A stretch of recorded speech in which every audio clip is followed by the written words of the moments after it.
پہلا جز اللہ سبحانہ و تعالیٰ نے سورہ فاتحہ کے ساتھ شروع فرمایا۔ سورۃ الفاتحہ پہلی مکی صورت ہے جو رسول اکرم صلی اللہ علیہ وآلہ وسلم پر مکہ مکرمہ میں دعوت کے ابتدائی خفیہ دور میں نازل کی گئی۔ اس سے پہلے سورۃ العلق، سورۃ المدثر اور سورۃ المزمل کی بنیادی آیات نازل ہو چکی تھی۔ ہمارے پاس یہ کچھ پیراگرافز میں کنورٹ ہو جاتی ہے سورۃ الفاتحہ جب ہم اپنے پرسپیکٹو میں اس کو دیکھتے ہیں۔ اس میں ہمیں کیا کچھ سکھایا گیا ہے؟ اس میں اللہ سبحانہ و تعالیٰ کی صفات کا بیان ہے۔ شروع کی آیات میں آیا نمبر 1 سے لے کے 4 تک وہ رب رحمان ہے، رحیم ہے، مالک یوم الدین ہے۔ اور سب سے پہلی صفت کہ ہم خود اللہ سبحانہ و تعالیٰ کا شکر ادا کرتے ہیں کہ اللہ سبحانہ و تعالیٰ نے ہمیں قرآن دیا ہے۔ اس کے بعد آیا نمبر 5 میں ہم دعا مانگتے ہیں، ایاک نعبد و ایاک نستعین۔ اور پھر اس کے بعد آیا نمبر 6 میں بھی ہم دعا ہی کنٹینیو کر رہے ہیں، اہدنا الصراط المستقیم۔ پھر آیا نمبر 7 میں کیا ہے، ہم ایسا راستہ مانگتے ہیں اللہ سبحانہ و تعالیٰ سے جو کہ نہ تو ضالین کا ہو نہ مغضوب کا ہو کس کا؟ صرف انعام یافتہ لوگوں کا۔ اس سورہ کے کئی نام ہیں، فاتحۃ الکتاب، ام الکتاب، سبع مثانی۔ خود خالق نے اپنی مخلوق کے لیے انسان کی فطرت اور ضرورت کے عین مطابق سورۃ الفاتحہ کی صورت میں یہ مثالی دعا جو ہے وہ تجویز کی ہے۔ جہاں تک ہم سورۃ الفاتحہ کے فضائل دیکھتے ہیں تو رسول اکرم صلی اللہ علیہ وآلہ وسلم نے فرمایا، اس ذات کی قسم جس کے قبضہ قدرت میں میری جان ہے، اس جیسی کوئی صورت نہ تورات میں نازل کی گئی، نہ انجیل میں، اور نہ ہی زبور اور فرقان میں۔ یہ بار بار دہرائی جانے والی 7 آیات پر مشتمل سبع مثانی ہے۔ تو یہ قرآن کی اساس ہے، بار بار یہ دہرائی جا رہی ہیں ہماری نمازوں میں۔ اس سے اندازہ لگائیں کہ جس نماز میں سورۃ الفاتحہ نہیں آپ پڑھتے وہ آپ کی نماز نہیں ہوتی۔ اور سورۃ الفاتحہ اتنی عظیم صورت ہے کہ اس کے بعد جو مانگے انسان اسے مل جاتا ہے۔ اس کے بارے میں کہا گیا ھذا لعبدی ولعبدی ما سأل۔ سورۃ الفاتحہ میں دعا کا یہ حصہ میرے بندے کے لیے ہے اور میرے بندے کو وہ سب کچھ ملے گا جو اس نے مانگا۔ ایک فرشتے نے اس کے بارے میں آ کے کیا خبر دی کہ آپ صلی اللہ علیہ وآلہ وسلم کو 2 نورین مبارک دیے گئے ہیں جو پہلے کسی نبی کو نہیں دیے گئے، فاتحۃ الکتاب اور سورۃ البقرہ کی آخری آیات۔ آپ اس میں سے جس حرف کی تلاوت بھی کریں گے وہ آپ کو دیا جائے گا۔ تو سورۃ الفاتحہ ہر نماز کے لیے بہت ضروری ہے، اس کے بغیر نماز نہیں ہوتی۔ لا صلاۃ لمن لم یقرأ بفاتحۃ الکتاب۔ اب آگے آ جاتا ہے، ہم اس کے تھوڑے تھوڑے پوائنٹس پہ روشنی ڈالتے چلے جائیں گے۔ آمین، آمین کا مطلب ہے قبول کرنا۔ اس سورت کو پڑھنے اور سننے کے بعد آمین کہا جاتا ہے اور کہنا چاہیے۔ آمین کے بعد ہر دعا قبول ہوتی ہے اور سورۃ الفاتحہ کی تلاوت کے بعد بھی آمین کہنا ضروری ہے۔ جس شخص کی آمین فرشتوں کی آمین سے مل جائے اس کے سابقہ گناہ معاف کر دیے جاتے ہیں۔ اس کے علاوہ ہم اس کے لغوی معنوں کو دیکھیں گے اور اس کے بعد ہم اس کی تفصیلاً تھوڑا سا ذکر کر کے سورۃ البقرہ کی طرف بڑھیں گے، کیونکہ آج ہم جس چیز کو ڈسکس کر رہے ہیں یا جس چیز پہ روشنی ڈال رہے ہیں وہ سورۃ الفاتحہ اور سورۃ البقرہ کی آیا نمبر 141 تک چلیں گے۔ الحمد کا مطلب، سورۃ الفاتحہ کی سٹارٹنگ ہوتی ہے جی الحمد سے۔ الحمد تعریف ہے اور ہر قسم کی تعریف اللہ کے لیے اور مکمل تعریف۔ اب اللہ سبحانہ و تعالیٰ کون ہے؟ وہ رب ہے ہمارا، ہمیں پالنے والا ہے، ہمیں ہماری دیکھ بھال کرنے والا اور ہمیں نشو و نما دینے والا ہمارا آقا ہے، مالک ہے۔ الرحمن، اللہ سبحانہ و تعالیٰ ایسی ہستی ہے جس کی رحمت اپنی بلندی پر ہے، اپنی چوٹی پر ہے۔ الرحیم، اللہ وہ ہستی ہے جس کی رحمت مستقل اور دائمی ہے، رکنے والی نہیں۔ الدین مطلب وہ سزا و جزا، ریوارڈ اینڈ پنشمنٹ کا مالک ہے۔ قیامت کے دن ایمان لا کر اللہ تعالیٰ کی جزا اور سزا کا تنہا مالک اور صاحب اختیار اس کو سمجھنا اور اسی کی عبادت و اطاعت کی جانی چاہیے۔ یہ اس آیت کے کانٹیکسٹ میں آتا ہے جس میں ہم مالک یوم الدین کی بات کرتے ہیں۔ اب ہم اس کے تھوڑے سے تفصیلاً اس کو دیکھیں گے کہ ہم پورے قرآن اور سورۃ الفاتحہ کو ساتھ لے کے چلیں گے۔ قرآن کے ظاہری مضامین جو ہیں وہ 3 طرح کے ہیں۔ یا تو قرآن میں توحید کہ اللہ سبحانہ و تعالیٰ وحدہ لا شریک ہے، اس کے بارے میں بتایا گیا ہے۔ دوسرا رسالت اور تیسرا قیامت۔ تو اگر آپ اس صورت کو بھی اوپر غور کریں تو اس کی ابتدائی جو 2 آیتیں ہیں اور جو چوتھی آیت ہے اس میں توحید کا مضمون آپ کو ملے گا. پھر تیسری آیت میں قیامت کا ذکر ہے، 5ویں اور 6ٹھی میں آپ کو نبوت اور رسالت کی طرف اشارہ ملتا ہے، اور اس صورت میں اللہ سبحانہ وتعالیٰ کے بہت ہی پیارے اسماء بھی ذکر کیے گئے ہیں. الحمدللہ رب العالمین الرحمن الرحیم. تو یہ اللہ تعالیٰ کی صفات ہیں جو اس کی ذات میں شامل ہیں. اللہ تعالیٰ کی عبادت کرنا، اس کی استعانت، اس کی مدد مانگنا، اور اللہ تعالیٰ کی مدد کی دعا بھی مانگتے رہنا، ہدایت کی دعا بھی مانگتے رہنا. اس کے لیے اہدنا الصراط المستقیم کا اسلوب ہمیں ملتا ہے کہ یا اللہ مجھے ہدایت دے اور سیدھے رستے کی طرف رکھ. تو اس میں اللہ تعالیٰ سے ہم مدد بھی مانگ رہے ہیں، اور ہم اللہ تعالیٰ کو کیا کریں، ایاک نعبد و ایاک نستعین، کہ اللہ تعالیٰ ہم آپ کی عبادت کرتے ہیں اور آپ ہی سے مدد مانگتے ہیں. آپ ہی ہیں جو ہمارے مشکل کشا ہیں، آپ ہی ہیں جس کی ہم عبادت کرتے ہیں، آپ ہی نے ہمیں ہدایت دینی ہے سیدھے راستے کی طرف، اور ایسی ہدایت عطا فرمائیے کہ ہم انشاءاللہ جنت کو اچیو کریں. تو ہم اللہ سبحانہ وتعالیٰ سے حسنات، نیکیوں پر استقامت کی دعا بھی اس میں مانگ رہے ہیں. تو اللہ سبحانہ وتعالیٰ کو ہی پتا ہے کہ سیدھا راستہ جو ہے ہمارے لیے کتنا مشکل ہے، جو وہ راستہ جو انبیاء کا ہے، جو صالحین کا ہے، جو متقین کا ہے، اللہ تعالیٰ نے جن پہ خاص اکرام کیا ہے، خاص انعام کیا ہے. تو اللہ سبحانہ وتعالیٰ ہمیں ان لوگوں پر چلا دیں، ایسے لوگ جو شہداء ہیں، صالحین ہیں، نیک ہیں، انعام یافتہ ہیں، اور بار بار ان کا تذکرہ کیا جاتا رہے گا کہ ان کے راستے پہ چلو. اگر ہم واقعی اللہ سبحانہ وتعالیٰ کے مخلص ہیں تو ہمیں کس کا راستہ اڈاپٹ کرنا ہے؟ انعام یافتہ لوگوں کا. اور اللہ سبحانہ وتعالیٰ سے ہم یہی دعا مانگتے ہیں، یا اللہ ہمیں مغضوب اور ضالین میں نہ کرنا، ہمیں کرنا تو کس میں کرنا؟ ہدایت یافتہ لوگوں میں کرنا. اے اللہ سبحانہ وتعالیٰ ہم تیری اس ہدایت کے ساتھ ساتھ قرآن و سنت کی روشنی پر عمل کرتے ہوئے دنیا میں جو ہماری زندگی ہے اس کو انتہائی پروڈکٹیو گزاریں، اور آخرت میں کسی لمحے پر ہمیں حسرت نہ ہو انشاءاللہ. اس کے بعد یہ بات آپ کو واضح ہوگی کہ سورۃ الفاتحہ کے بغیر ہماری نماز ہوتی ہی نہیں ہے. یہاں پر ہم نے اس چیز کے ساتھ وائنڈ اپ کیا اہدنا الصراط المستقیم کے ساتھ. یہی اس کا مرکزی مضمون ہے اس سورت کا کہ اے اللہ تعالیٰ ہم آپ سے درخواست کر رہے ہیں کہ مرتے دم تک ہمیں سیدھے راستے پر رکھیے گا، ہمارے اعمال جو ہیں وہ صالحہ ہوں، اور آپ کی خوشنودی اور رضا حاصل کر کے ہم جنت کے مستحق ہو سکیں. اب ہم سورۃ البقرہ کی طرف چلتے ہیں. سورۃ البقرہ کی جو آیت نمبر 1 سے لے کر 39 تک ہے وہ منصب خلافت اور توحید کے سلسلے میں 3 رویوں کا ذکر کرتی ہے، اور اس میں ہم نے یہ دیکھنا ہے کہ ہم نے متقی بن کر کیسا رویہ اختیار کرنا ہے.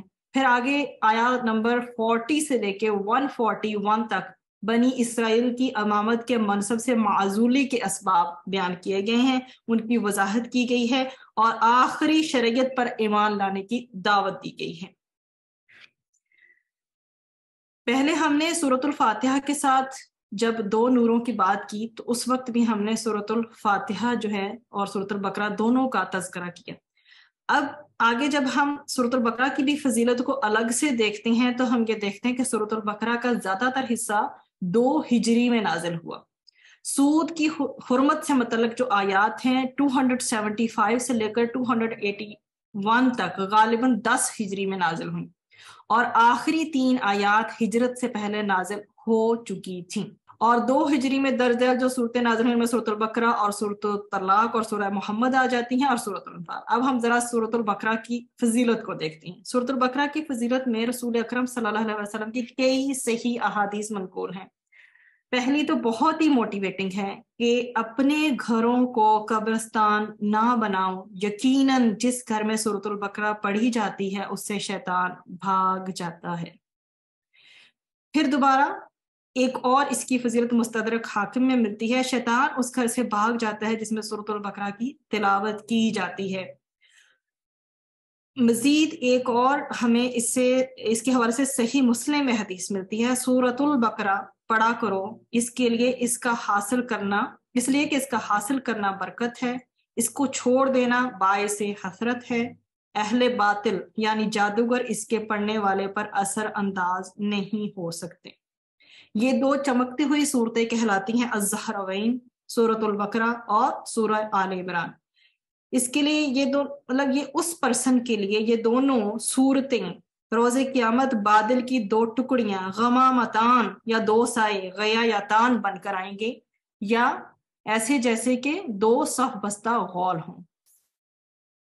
تو ہر ایک چیز کی ایک کوہان ہوتی ہے، اور بلا شبہ قرآن کی کوہان یعنی اس کی چوٹی سورۃ البقرہ ہے۔ اس کے بارے میں جو ہمیں حدیث ملتی ہے صحیح مسلم کی، اس میں بتایا گیا کہ نبی اکرم صلی اللہ علیہ وسلم کے پاس ایک مرتبہ حضرت جبرائیل علیہ السلام بیٹھے ہوئے تھے کہ جبرائیل علیہ السلام نے اوپر کی طرف سے دروازہ کھولنے کی آواز سنی، اپنا سر اٹھایا، پھر جبرائیل علیہ السلام نے کہا یہ آسمان کا دروازہ ہے جو آج سے پہلے کبھی نہیں کھلا تھا۔ اس دروازہ سے ایک ایسا فرشتہ اترا جس نے جبرائیل نے کہا ایسا ایک فرشتہ اترا، وہ فرشتہ آج سے پہلے کبھی زمین پر نہیں اترا۔ تو آپ امیجن کر رہے ہیں کہ حضرت جبرائیل علیہ السلام بیٹھے ہوئے تھے، اوپر سے دروازہ کھلنے کی آواز سنی، اپنا جب سر اٹھایا، حضرت جبرائیل علیہ السلام نے ایسا فرشتہ دیکھا جو اس سے پہلے کبھی نہیں تھا آیا، وہ کبھی زمین پر نہیں اترا تھا۔ اس فرشتے نے کیا کیا؟ اس فرشتے نے رسول اکرم صلی اللہ علیہ وسلم کو سلام کیا اور کہا آپ صلی اللہ علیہ وسلم کو دو نورین مبارک ہوں، آپ صلی اللہ علیہ وسلم سے پہلے کسی نبی کو یہ دو نور نہیں دیے گئے، فاتحۃ الکتاب اور سورۃ البقرہ کا آخری حصہ۔ آپ صلی اللہ علیہ وسلم اس کا جو حرف بھی پڑھیں گے اس کا ثواب دیا جائے گا۔ یہ تو ہم نے اس کی فضیلت ڈسکس کر لی، اب ہم اس کی شروعات پہ آتے ہیں۔ اصل میں یہ جو قرآن شروع ہو رہا ہے سورۃ البقرہ کے ساتھ، تو آپ کے سامنے الف لام میم کا جو ہے لفظ آتا ہے۔ تو اللہ سبحانہ و تعالیٰ سے ہم نے ہدایت مانگی نا سورۃ الفاتحہ میں، تو اللہ تعالیٰ نے ہمیں ہدایت دی۔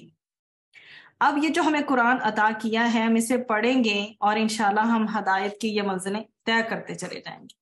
تو یہ جو اس کا جو شروع جو الف لام میم ہے، یہ اس وقت جب یہ نازل ہوئی اس وقت کے لوگوں کے لیے اس کو ابزارب کرنا بہت مشکل تھا، کیونکہ وہ سمجھتے تھے کہ جیسی زبان عربی ہمیں آتی ہے ایسی کسی اور کو نہیں آتی۔ تو یہ الف لام میم حروف مقطعات پر مبنی ہے، اور اس کا معنی ان کو بھی معلوم نہیں تھا۔ تو اللہ سبحانہ و تعالیٰ نے چیلنج کیا ان کو کہ بناؤ، کوئی صورت بنا کے لاؤ، لیکن اللہ تعالیٰ کی مدد کے بغیر۔ تو اب ہم اس میں آگے انشاءاللہ تذکرہ مزید آئے گا تب اس کو کریں گے۔ تو یہ سورۃ البقرہ قرآن کی سب سے لمبی صورت ہے، 286 اس کی آیات ہیں۔ اس میں جو اس کا نام ہے بقرہ، گائے کو کہتے ہیں، تو اس میں ایک قصہ بیان کیا گیا ہے، اس کی مناسبت سے اس کا نام سورۃ البقرہ رکھا گیا ہے۔ اس کی جو پیچھے سٹوری ہے وہ کچھ ایسے ہے کہ بنو اسرائیل کا ایک بہت مالدار شخص تھا، اس کے بھائی نے اس کو وراثت کا مال چھیننے کے لیے اس کو قتل کر دیا، اور پھر رات کو اس نے اس کی لاش اٹھائی اور اسے کسی کے دروازے پہ رکھ دیا، اور خود سے موسیٰ علیہ السلام کے پاس آیا اور کہا کہ وہ میرے بھائی کو کسی نے قتل کر دیا۔ تو موسیٰ علیہ السلام نے اللہ سبحانہ و تعالیٰ سے دعا مانگی، اللہ تعالیٰ نے موسیٰ علیہ السلام کو کہا کہ یہ جو تمہاری قوم ہے نا بنو اسرائیل، ان کو کہو کہ ایک گائے ذبح کریں۔ اب بنی اسرائیل کی جو کچھ صفات آپ ذہن میں بٹھا لیں جو میں ابھی تذکرہ کروں گی، آگے آپ بنو اسرائیل اور مشرکین کی صفات کو ذہن میں رکھیں گے تو آگے مزید تشریح کو یا جو بھی میں تفصیل بیان کروں گی آپ کے لیے جاننا آسان ہو جائے گا۔ بنو اسرائیل بہت ہٹ دھرم قسم کی قوم تھی، مزاج میں بہت ضدی تھی، ان کے اندر تکبر بھرا ہوا تھا، عناد تھا، حسد تھا، ان کے اندر بہت ساری ایسی خصلتیں تھیں جس کا آپ کو ذکر معلوم ہوتا چلا جائے گا، اور اس سورہ میں بھی اللہ سبحانہ تعالیٰ نے ان کا ذکر کیا ہے۔ تو جب ان سے کہا گیا کہ گائے ذبح کرو، اللہ تعالیٰ کہہ رہے ہیں ان سے کہ یہ ان کی عادت تھی کہ جو حکم ان کو ملتا تھا نا تو وہ سیدھے طریقے سے سب مانتے نہ تھے، کوئی نہ کوئی اس کے اندر ٹیڑھ پن تلاش کرتے تھے۔ تو انہوں نے کہا، کوشچن شروع کر دیا آگے سے، کس قسم کی گائے ہو، اس کا رنگ کیسا ہو، وہ کیسی ہو، وہ جوان ہو، بڑی ہو، تو مختلف قسم کے سوالات کرنے شروع کر دیے۔ تو جب یہ سوال کیے تو اب اگر وہ گائے جو ان کو حکم آیا تھا اللہ سبحانہ و تعالیٰ کا حکم سمجھ کے اس گائے کو ذبح کر دیتے، کوئی کوئی بھی رینڈم گائے لیتے اس کو ذبح کر دیتے تو یہ معاملہ ان کے لیے بھی آسان ہوتا. لیکن انہوں نے اتنے سارے سوال کیے, اتنی کثرت کی سوالوں کی کہ اس معاملے کو اپنے لیے مشکل بنا دیا, اور بالآخر ہر سوال کا جواب موسیٰ علیہ السلام اللہ تعالیٰ سے پوچھ کر ان کو دیتے رہے. اچھا, ایک گائے جو ہے پھر متعین ہوئی. وہ گائے کیسی تھی جی؟ اس کی خصوصیات متعین کی گئیں کہ یہ گائے ایسی ہو. اب چلیں اس گائے کو ڈھونڈا گیا, اور اس گائے کو ذبح کر دیا گیا. اب اللہ تعالیٰ نے حضرت موسیٰ علیہ السلام سے کہا کہ اس کے گوشت کا کچھ حصہ جو قتل ہوا پرسن تھا نا, جو بندہ مقتول تھا, اس کے ساتھ لگاؤ, اس کو مارو, تو وہ بندہ دوبارہ سے زندہ ہو جائے گا. تو ایسا ہی ہوا, جب گوشت کا وہ ٹکڑا اس مقتول کے اوپر مارا گیا تو وہ مقتول زندہ ہو گیا, معجزانہ طور پر. ڈیفینیٹلی اللہ سبحانہ و تعالیٰ کی رضا اس میں شامل تھی, اور اس نے قاتل کا نام بتایا کہ یہ میرا قاتل ہے. اللہ کی شان کے جو بندہ شکایت لے کر آیا تھا وہی اس کا قاتل نکلا. اب اس کے اندر جو حکمتیں تھیں وہ کیا تھی؟ سب سے بڑی حکمت مرنے کے بعد زندہ ہونی, کہ ہمارا جو ایمان ہے, اللہ تعالیٰ نے بنو اسرائیل کا وہ بندہ جس کو موت آ گئی تھی اس کے بعد وہ دوبارہ زندہ ہو گیا. اس طریقے سے ایک دن قیامت آئے گی, ڈے آف دا ججمنٹ آئے گا. قیامت کے دن بھی لوگ مرنے کے بعد دوبارہ زندہ کیے جائیں گے. اس میں بہت بڑا یہ سبق ہے. اب ہم آتے ہیں دوبارہ واپس حروف مقطعات پر. یہ ہماری بحث تھی اس بات پہ کہ اس کا نام بقرہ کیوں رکھا گیا. آپ بہت ساری جگہوں پہ آپ دیکھیں گے کہ ابتدا حروف مقطعات سے ہی ہو رہی ہے, اور مفسرین یہی بتاتے ہیں کہ اس کا جو معنی ہے وہ کوئی نہیں جانتا اللہ سبحانہ و تعالیٰ کے علاوہ, اللہ اعلم, اور اس کا بہتر جو مطلب ہے اللہ تعالیٰ ہی جانتے ہیں. اب یہ ایک بہت ہی عجیب چیز تھی مشرکین مکہ کے لیے. اب مشرکین مکہ کی بات شروع ہو گئی. پیچھے جو ہم بات کرتے آ رہے تھے وہ بنو اسرائیل کی تھی, اور آگے بھی چلتی جائے گی, لیکن ابھی جن کی بات ہو رہی ہے وہ مشرکین مکہ ہیں. اب ان کے بارے میں یہ بات یاد رکھیں کہ وہ اپنی زبان پر بہت فخر کیا کرتے تھے, بہت پراؤڈ تھا ان کو. وہ سمجھتے تھے کوئی اور تو کسی بھی اور کو ان جیسی بات تو کرنی ہی نہیں آتی. ہم عرب ہیں, ہمیں بات کرنی آتی ہے, باقی سب گونگے ہیں, اور گونگے کو عربی زبان کے اندر اجمی کہتے ہیں. جی, وہ کہتے تھے کہ باقی سب اجمی ہیں, باقی سب گونگے ہیں, ان کو بات کرنی نہیں آتی, ہمیں بات کرنی آتی ہے. ان کو اپنی زبان پر بہت فخر تھا. وہ شاعری میں بھی بہت ماہر تھے, بہت ہی بلاغت و فصاحت پر مبنی بہت ہی زبردست زبان کے وہ ماہر تھے, اور وہ بہت فصیح و بلیغ شاعری کیا کرتے تھے. اب قرآن ان کی زبان میں نازل ہوا, اور شروع ہوا کس سے؟ الف لام میم سے. اب یہ بات ان کے لیے بہت عجیب تھی, بہت سٹرین, بہت عجیب, ایسی بات جو کہ ابزارب ہی نہ ہو سکی. اب ایک اور بات کہ نبی کو اللہ تعالیٰ نے امی رکھا. امی کہتے ہیں وہ جو کسی اسکول میں, کسی ادارے میں کہیں نہ گیا ہو, اس کو پڑھنا لکھنا نہیں آتا, اور ان کے سامنے کوئی لکھی ہوئی چیز پیش کی جاتی تو وہ پڑھ نہیں سکتے تھے, ان کو پڑھنا لکھنا نہیں آتا تھا. اب ایسا شخص ایک بات کہنے جا رہا ہے جو اللہ کا کلام ہے, سوسائٹی میں وہ ایک کلام اللہ سبحانہ و تعالیٰ کا بتانے جا رہا ہے, خود وہ نہیں پڑھا لکھا, امی ہے, تو اب معاشرے میں رہنے والے لوگوں کو حیرت تو ہوگی نا. اب ان کے لیے یہ بہت عجیب چیز تھی, اور وہ اس کی گہرائی کو سمجھ گئے کہ یہ کوئی گہرا کلام ہے جس کی ابتدا ہو رہی ہے حروف مقطعات سے, اور ان کو معنی نہیں پتا, اور وہ اپنی زبان پر فخر بھی بہت کرتے ہیں. اس لیے تو اللہ سبحانہ و تعالیٰ نے ان کے لیے چیلنج رکھا, مشرکین مکہ کے لیے. چیلنج کس کو کیا؟ مشرکین مکہ کو, کہ اگر تم سمجھتے ہو کہ یہ کلام اللہ کے سوا کسی اور کا ہے تو پھر ایک صورت بنا کے لاؤ نا, اللہ کے سوا جس کو چاہے اپنا ہیلپر بناؤ, اپنا مددگار بناؤ. اگر تم سچے ہو اپنی بات پہ کہ یہ کلام اللہ کا نہیں ہے. اور پھر اللہ سبحانہ و تعالیٰ نے دوبارہ چیلنج کیا, اور اگر تم ایسا نہ کر پائے اور تم ایسا کر بھی نہیں سکو گے تو پھر کیا؟ انہوں نے آگے سے کہا, اللہ سبحانہ و تعالیٰ آگے سے پھر کیا کہا؟ تو پھر بچو اس آگ سے جس کا ایندھن جو ہے وہ انسان اور پتھر ہوں گے, جو ان لوگوں کے لیے تیار کی گئی ہے جو انکار کر دیتی ہیں. اللہ سبحانہ و تعالیٰ ہمیں اس سے بچائے. بہت ہی الارمنگ بات ہے یہ. انہوں نے پہلے تو انکار کیا, انہوں نے کہا یہ اللہ کا کلام نہیں ہے. اللہ سبحانہ وتعالیٰ نے کہا ایسی صورت بناؤ. وہ صورت نہیں بنا سکے اور بنا سکیں گے بھی نہیں. پھر اللہ سبحانہ وتعالیٰ نے کہا کہ اب بچو اس آگ سے جس کا ایندھن کون ہے؟ انسان اور پتھر ہوں گے، اور ان کے لیے وہ تیار کی گئی ہے جو آیات کا انکار کرتے ہیں کہ یہ کلام اللہ کا نہیں. تو یہ چیلنج دیا مشرکین مکہ کو اللہ تعالیٰ نے، جن کو اپنی زبان پر بہت ناز تھا کہ یہ کلام کس سے آ رہا ہے، ایک ایسے شخص سے جو کہ امی تھا، اور یہ لوگ مقابلہ نہیں کر سکے. اللہ تعالیٰ نے سورت کا چیلنج کیا. ایون اللہ تعالیٰ نے کہا پوری سورت نہیں بنا سکتے، 10 آیات بنا کر لے آؤ، 1 آیت بنا کر لے آؤ. لیکن کوئی بھی مشرکین مکہ جس کو اپنی زبان پر ناز تھا اس چیلنج کو قبول نہیں کر پایا، اور کچھ بھی اس کے مقابلے میں بنا کر نہیں لا سکے. وہ سمجھ گئے تھے کہ یہ کوئی معجزانہ کلام ہے، اور اسی لیے انہوں نے نبی صلی اللہ علیہ وسلم کو بھی کہا کہ یہ کسی سے سیکھتے ہیں. اب ایک تو ان پہ الزام لگایا کہ کسی سے سیکھتے ہیں، پھر انہوں نے کہا یہ جادوگر ہیں، اس کے بعد انہوں نے کہا مجنون ہے معاذ اللہ، لیکن وہ یہ چیلنج قبول نہ کر سکے.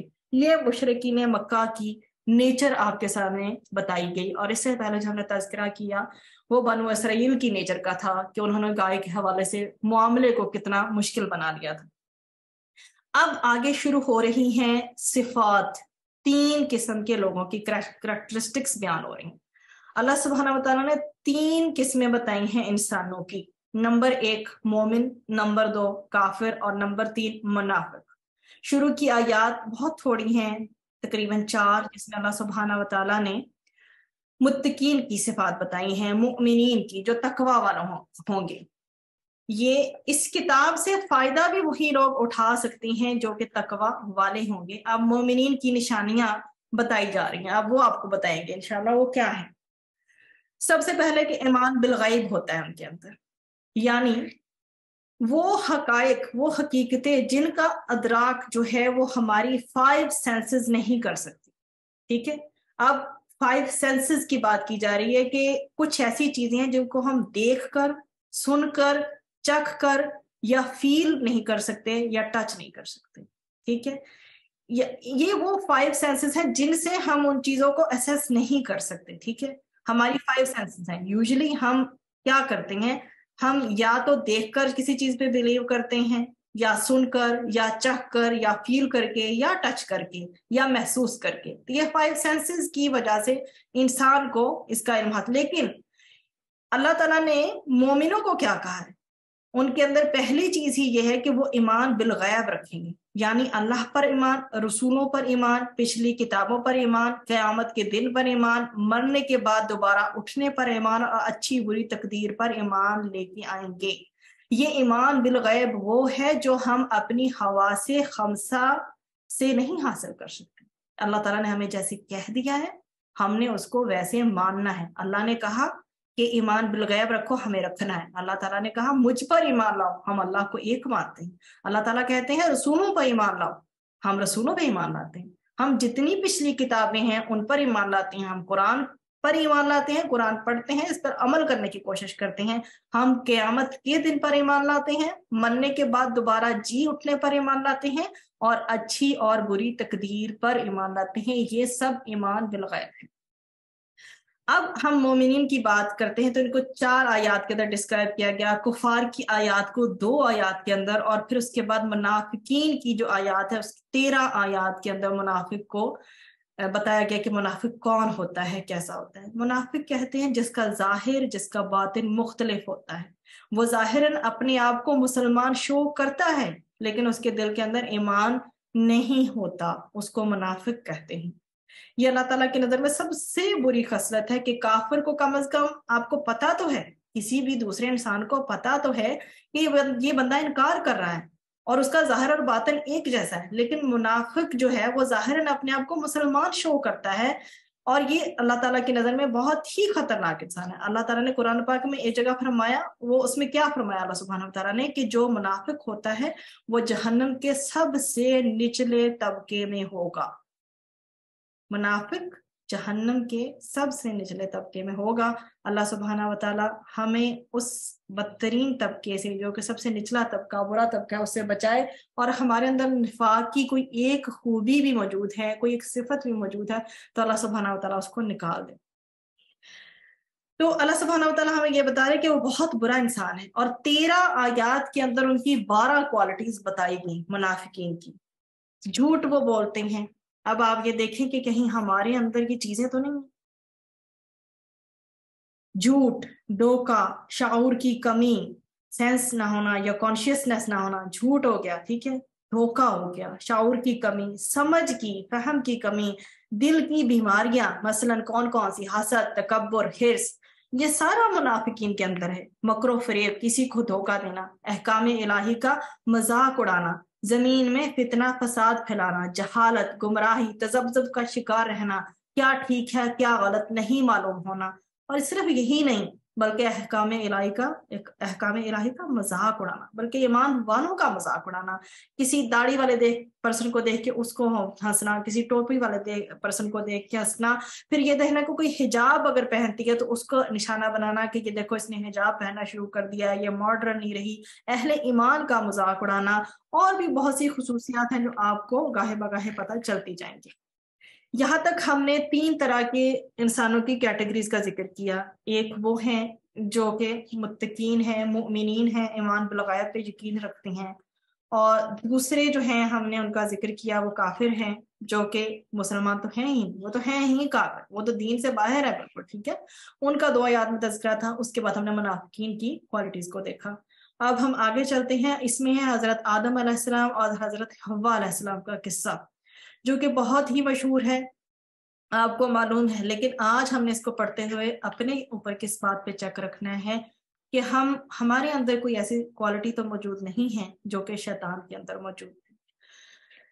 ابلیس جو کہ جن تھا، اللہ تعالیٰ نے اس کو بہت زیادہ ہائی سٹیٹس دیا تھا۔ شروع میں وہ بہت زیادہ نیک تھا، عبادت گزار تھا، اللہ تعالیٰ نے اس کو ملائکہ کی جو ہے نا صحبت دی تھی، کہ اللہ سبحانہ وتعالیٰ نے ان کو ملائکہ کے ساتھ جو ہے وہ رکھ دیا، فرشتوں کے ساتھ اس کا سٹیٹس رکھ دیا۔ پھر اللہ سبحانہ وتعالیٰ نے جب آدم علیہ السلام کی تخلیق کے بارے میں جب فرشتوں کو بتایا تو فرشتوں نے تو پہلے کیا کہا، پہلے جنات اللہ تعالیٰ نے بنائے تھے اس سے پہلے، انسان سے پہلے، اور جنات نے بہت فساد مچایا تھا، تو فرشتوں نے یہی کہا کہ یا اللہ، کیا آپ ایسی ایک مخلوق بنانا چاہتے ہیں کہ جو زمین میں فتنہ فساد مچائیں گے؟ تو اللہ نے کہا کہ مجھے وہ چیز پتہ ہے جو تم کو نہیں پتا۔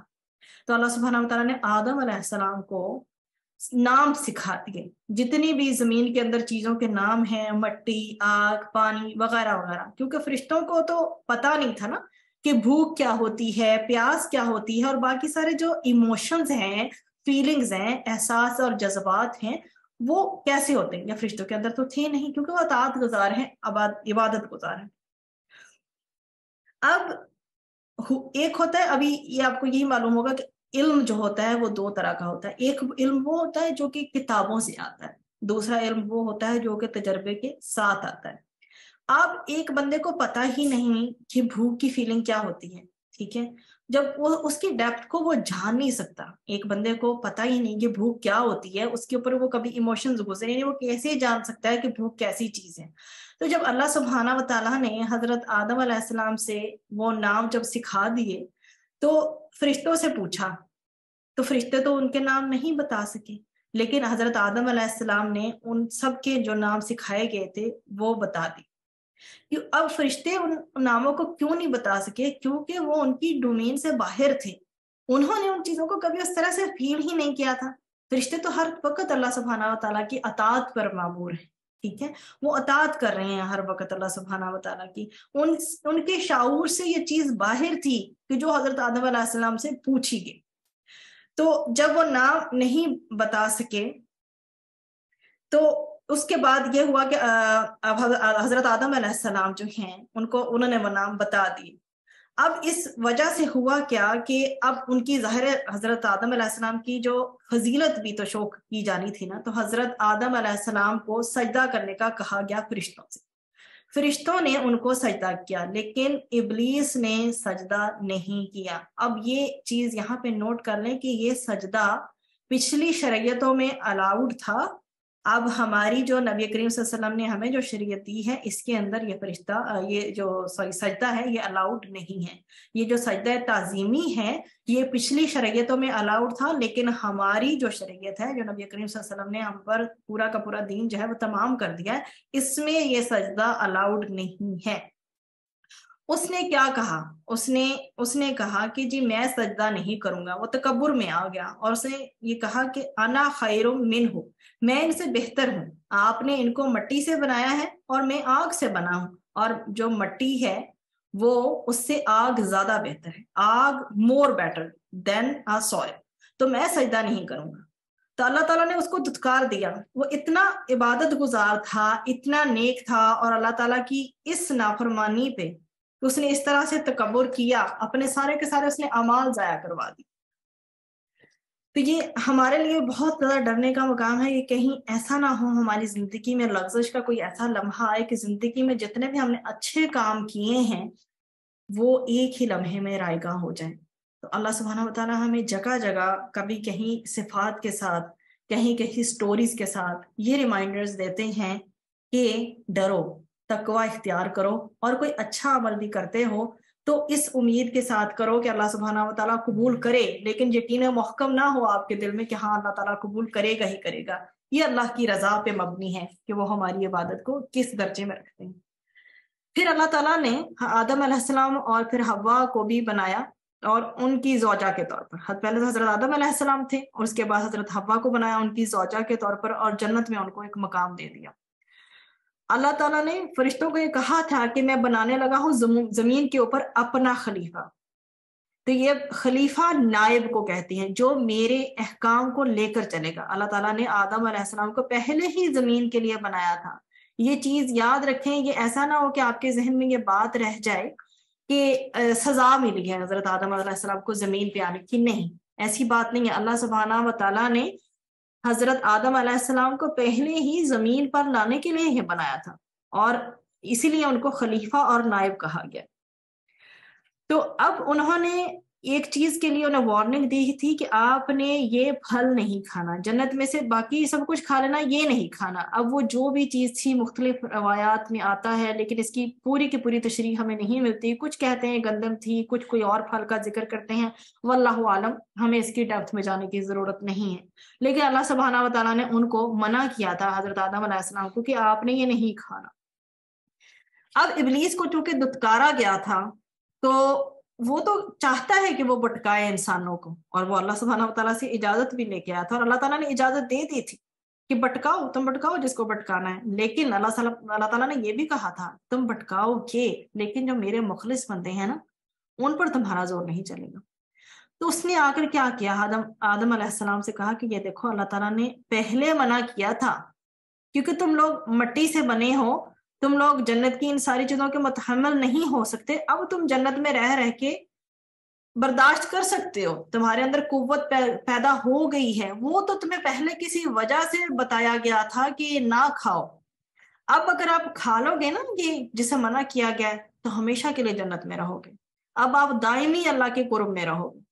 اب آدم علیہ السلام کو چونکہ اللہ سبحانہ و تعالیٰ سے محبت تو تھی، لیکن ہوا یہ کہ وہ غلطی کرنا چاہتے نہیں تھے، لیکن شیطان کے بہکاوے میں آ گئے، وہ نافرمانی کرنا نہیں چاہتے تھے. یہ واقعی ایک علت تھی، ایک ہوا ان سے یہ مسٹیک ہوئی ہے، لیکن ان کا ارادہ نافرمانی کرنے کا نہیں تھا. ان کو واقعی لگا کہ شاید میں پہلے نیا تھا، میں کھا سکتا ہوں، اور اس اللہ کے جو قرب کا شوق ان کے اندر اتنا غالب تھا کہ انہوں نے کھا لیا، حالانکہ اللہ سبحانہ و تعالیٰ نے منع بھی کیا تھا. اب کھا لیا، اب غلطی ہو گئی.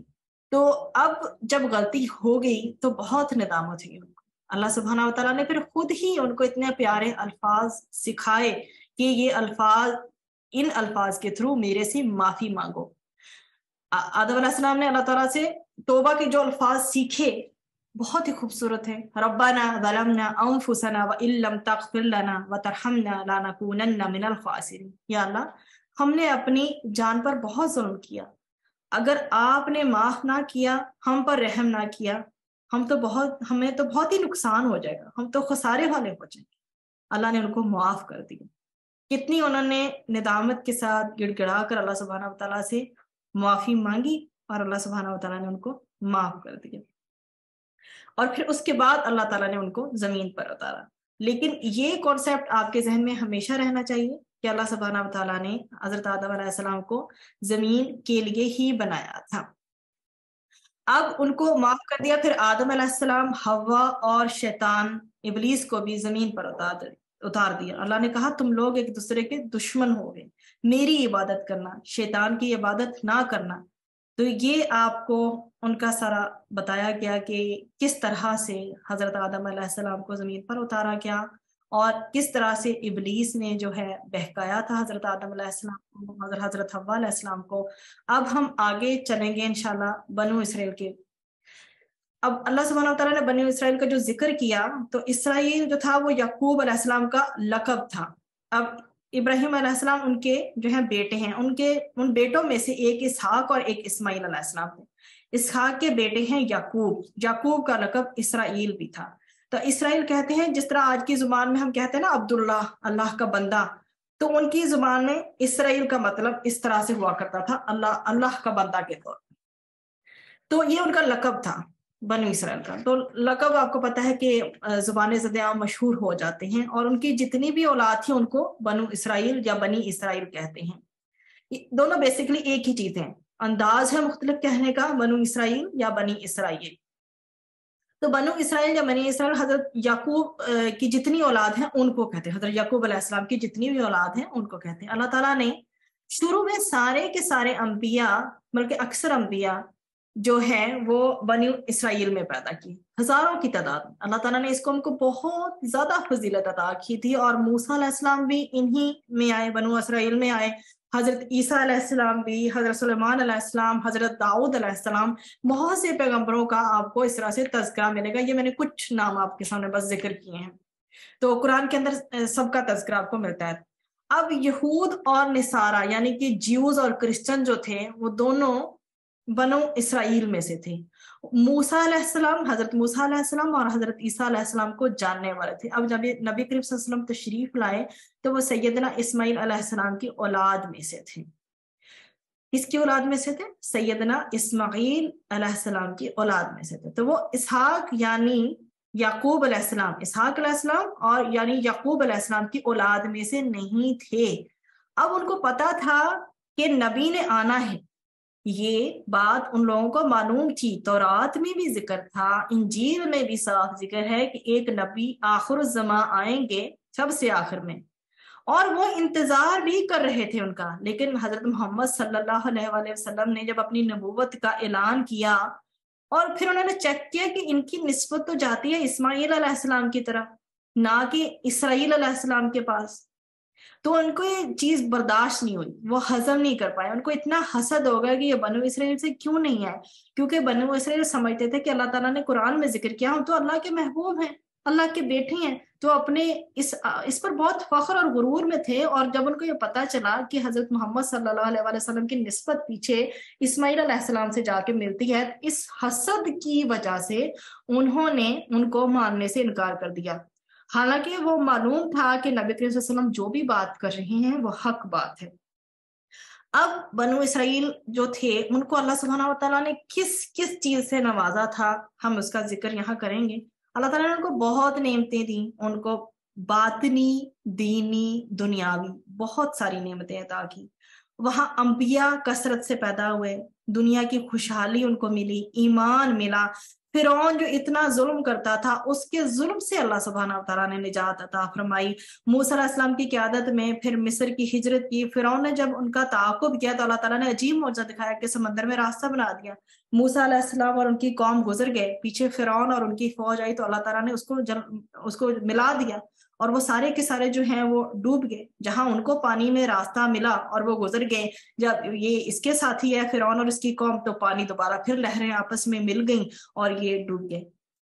تو اللہ تعالیٰ نے ان کو حکم دیا تھا ایک قوم سے لڑائی کا، انہوں نے اس کو انکار کیا۔ پھر اللہ تعالیٰ نے ان کو ایک صحرا میں بطور سزا ان لوگوں سے کہا تم یہی صحرا میں رہو نا، لیکن جہاں بھی اللہ تعالیٰ نے ان کو چھوڑا نہیں، اللہ تعالیٰ نے ان پہ بہت اکرام کیا. وہ ایک صحرا تھا جہاں وہ رہ رہے تھے, اس کے باوجود اس کے اوپر کوئی چھت نہیں تھی. اللہ تعالیٰ نے اتنی رحمت اللہ تعالیٰ کی, اللہ تعالیٰ نے ان کے اوپر ایک بادل کر دیا تاکہ ان کو دھوپ نہ لگے.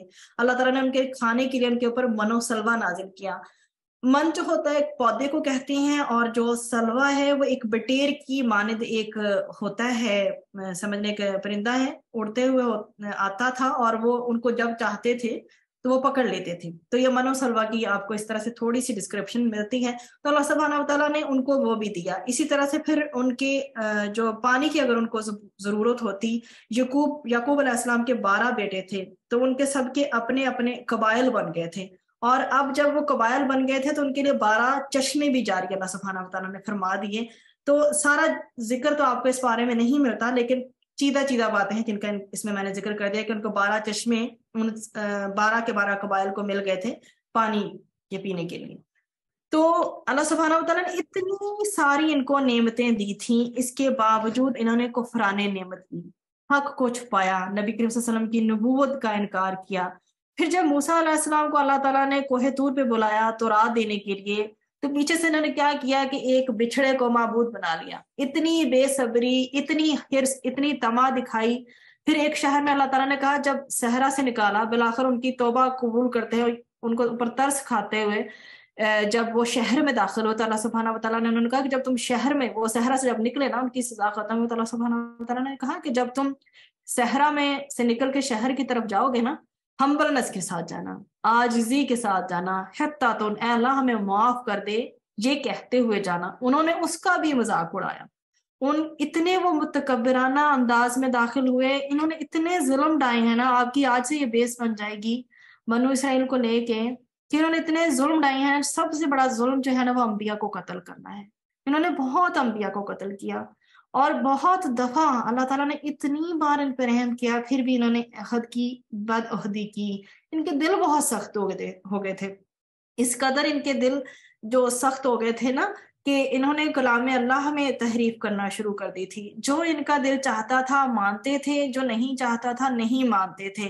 اور اللہ کی یہ جو آیات ہیں جو اللہ تعالیٰ نے ہمیں دی ہوئی ہیں, یا اس زمانے میں جو بھی تھیں, ان کا انکار کرتے تھے. انہوں نے اپنی مرضی کی شریعت بنا رکھی تھی.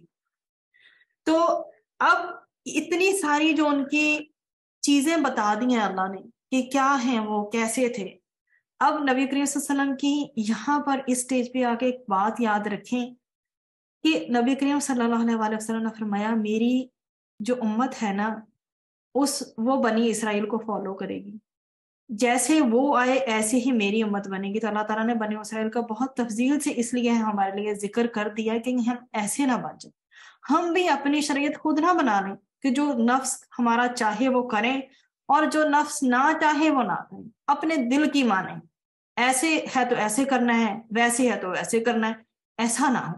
ہم سمعنا و اطعنا, جو اللہ تعالیٰ نے ہمیں دے دیا اور نبی کریم صلی اللہ علیہ وسلم کے تھرو دے دیا, اس کو ہم نے ماننا ہے, جاننا ہے, اس پر ایمان لے کے آنا ہے, اور صدقے دل سے اس پہ یقین بھی کرنا ہے.